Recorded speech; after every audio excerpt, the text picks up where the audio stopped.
What's been very rewarding has been the collaboration with the folks at Universal. They are clearly the best at what they do. There's a big partnership here, as you might imagine. We were trying to bring our ideas from the movie, to a very incredibly experienced professional bunch of theme park builders. It's a really cool mix of movie world and theme park worlds, because Universal have brought a lot of great ideas how to animate a lot of the items that have been created in the movies.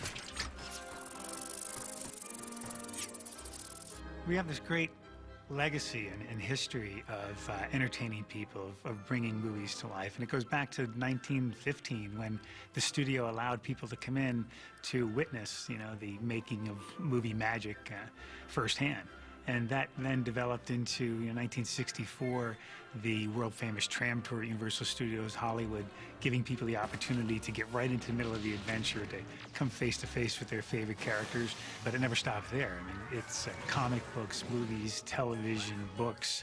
The entire spectrum of popular culture has really been the body of work that we bring to life. For us, it's really about fusing technology and storytelling. Over the years, we've done really spectacular things with media, 3D, 4D film experiences combined with motion bases and even robotic ride systems. The combination of those things is really what makes for a great experience. When it comes to telling a great story, we found no better way to do it than to go to the source, working with some of the most brilliant minds in the business. Steven Spielberg as our creative consultant, James Cameron on the blockbuster Terminator 2 3D attraction, Fox Gracie in the making of the Simpsons ride, DreamWorks in bringing Shrek to life, Stephen Sommers in the Revenge of the Mummy, and now Peter Jackson in King Kong at the new Universal Studios Hollywood attraction, and Michael Bay with Transformers. So, the idea of collaborating with great movie makers is something that has just been a way of life for us.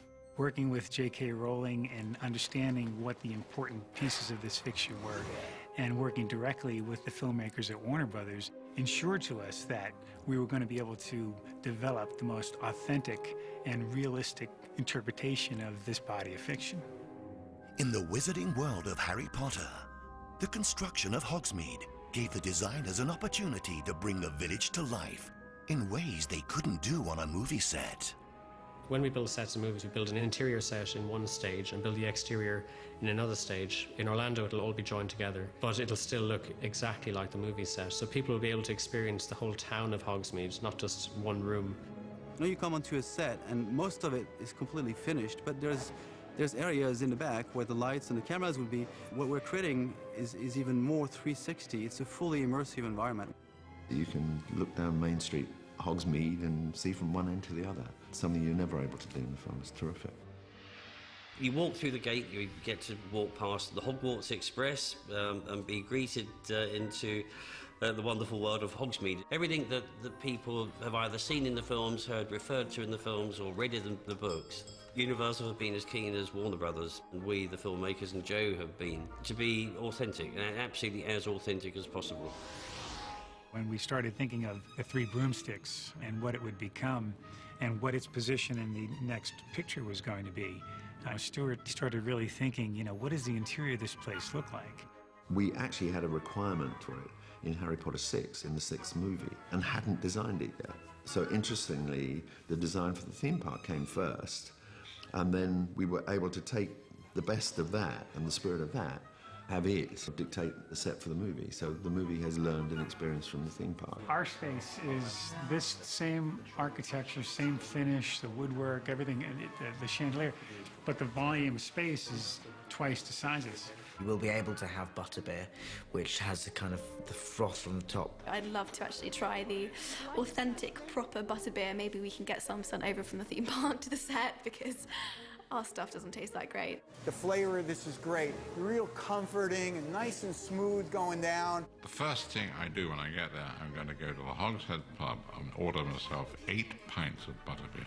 It's not alcoholic, but it's refreshing. People will be able to experience the Hogshead and experience the hog's head behind the bar growling and sniffling at them. So the Hogshead is actually one of my favourite pubs of the Wizard World. Lovely spot. It'll be bigger than the one in the film, but foul, rotting, black, filthy, rat-infested. There are limits here. We can't go quite as far as I would like, but we're going to try. Honeydew Sweet Shop is brilliant. Honeydukes has all kinds of wonderful sugar-drenched substances in there which all just look fantastic and tasty. You know, all the stuff that you've seen, again, in the films for years that have mainly been eaten by Ron. And his teeth are fine. They have like chocolate frogs, every flavour beans. Some ones we haven't actually done in the film, actually, like the cauldron cakes. There's also going to be stuff like treacle fudge, which I've never heard of before, but sounds like it could possibly be the nicest tasting thing in the world. I imagine kids are just going to be kind of wide-eyed in amazement and kind of wanting everything.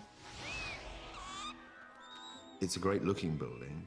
In its lofty roof space, it provides perches and homes for the owls who kind of roost up there. And right alongside it is the post office, the owl post office. You can send a letter to anywhere in the world and it will arrive with a Hogsmeade postal mark on it, which is brilliant. Imagine if you got a letter that was from Hogsmeade. You'd freak out. Coming up, there's more magic waiting for you in Hogsmeade. Every muggle in the world would dream of going into Ollivanders and for a wand to select a route. Then get ready to take flight with Harry on a forbidden journey. We're flying around the grounds of Hogwarts, we're going to be in Quidditch, we're really being part of the action.